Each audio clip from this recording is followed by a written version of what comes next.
ইয়া আল্লাহ, তোমার কাছে একটাই দাবি, আমার মতো আর কোনো প্রবাসী ভাই যেন কষ্ট না পাই এই প্রবাসের মাটিতে। এই প্রবাসে যে কি কষ্ট, স্বজন হারাতার যে কি কষ্ট, আল্লাহ একমাত্র তুমিই জানো।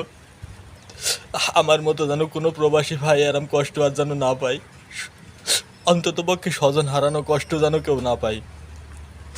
আমি সকল প্রবাসী ভাইদেরকে তুমি হেফাজতে রেখো এবং তার পরিবারকে তুমি সহি সালামতে রেখো।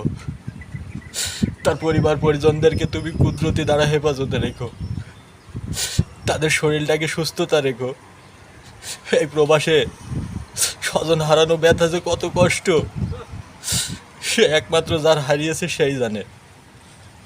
কিছুদিন আগে আমার ছোট ভাইস্তেটা হারিয়ে গেল, তারপর আমার বাপটা আজকে চলে গেল। এত কষ্ট এই প্রবাসে।